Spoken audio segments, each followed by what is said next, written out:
Hello আপুরা, কেমন আছো সবাই? সবাইকে ঈদ মোবারক। তোমরা কি আমার মতো ঈদে নেল আর্ট করেছিলে? যদি করে থাকো প্লিজ প্লিজ প্লিজ কমেন্টসে শেয়ার করবে। Welcome back to nails by Afroz.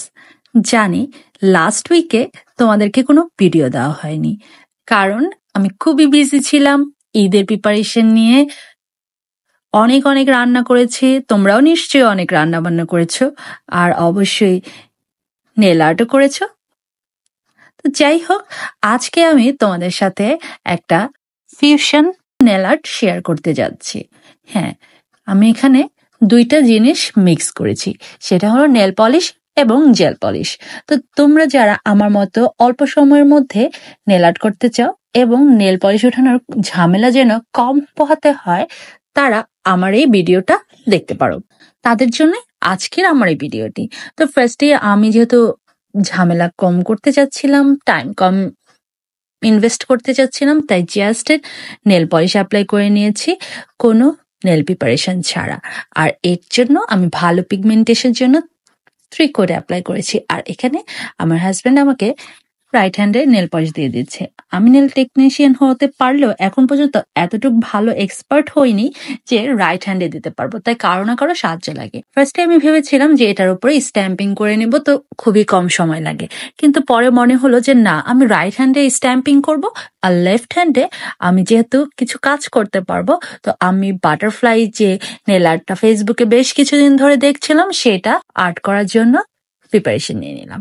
এর জন্য লাগবে আমার জেল পলিশ। ফার্স্ট আমি ভেবেছিলাম যে নেল পলিশ দিয়ে আর্ট করব, পরে দেখলাম যে নেল পলিশ দিয়ে আর্ট করা খুবই টাফ, মানে খুবই বিরক্ত লাগে আমার কাছে।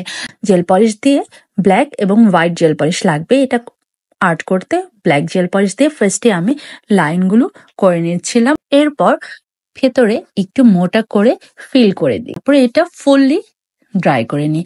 আর এদিক দিয়ে আমার নেল পলিশটা কিন্তু সেমি ড্রাই হয়ে গিয়েছে। যেহেতু আমি নেল পলিশের উপরে জেল পলিশ দিয়ে আর্ট করছি, আর্ট করাটা খুবই ইজি, আর এটা কোনো ঝামেলাও করবে না, তাই সেমি ড্রাই হলেই তোমরা নেল পলিশের উপর জেল পলিশ অ্যাপ্লাই করতে পারো। এরপর আমি এটা কিওর করে এই যে অরেঞ্জ স্টিকটা দিয়ে ডট দিয়ে দিয়েছি।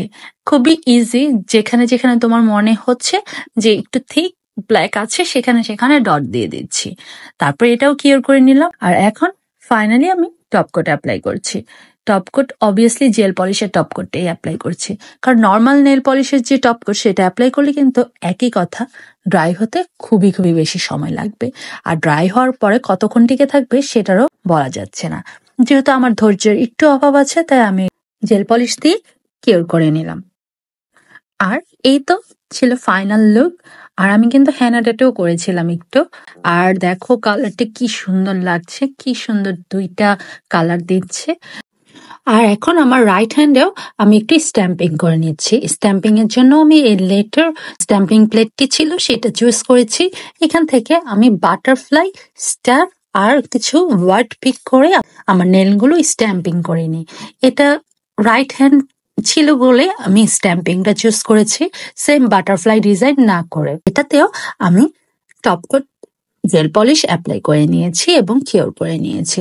তো এই ছিল আমার ফাইনাল রাইট হ্যান্ডের লুক। যদিও দেখতে তেমন সুন্দর হয়নি, কিন্তু আমার কাছে ভালোই লেগেছিল, কারণ অনেকদিন পরে করেছি, তো অনেকদিন পরে কোনো কিছু করলে কিন্তু খুবই ভালো লাগে। তো কার কাছে কেমন লাগলো আমার এই ভিডিওটি জানাবে। আর লাস্টে কিন্তু আরেকটা জিনিস আছে, যে তোমরা হয়তো অনেকেই বলতে পারো যে এই দুইটা জিনিস মিক্স করে আমি নেল পলিশ দিয়েছি, এটা কি আসলে টেকসই ছিল? তো এর জন্যই লাস্টে আমি 4 দিন পরের যে ভিডিওটা সেটা তোমাদের সাথে শেয়ার করলাম। 4 দিনের মধ্যে আমার নেলও একটু গ্রোথ হয়ে গিয়েছে, আর এখনো জেল পলিশটা ঠিক মতোই আছে। তো আমি অলরেডি আমার থাম্বের জেল পলিশটা তুলে ফেলছিলাম, আর কিভাবে তুলছি ইজিলি সেটাই তোমাদের সাথে শেয়ার করছি। আজকের মতো এখানেই তোমাদেরকে বাই বলে দিচ্ছি। দেখা হবে নতুন ভিডিও নিয়ে বৃহস্পতিবার। ও হ্যাঁ, ভিডিওটি যদি ভালো লেগে থাকে প্লিজ লাইক, কমেন্টস আর শেয়ার করতে ভুলবে না। আল্লাহ হাফেজ সবাইকে।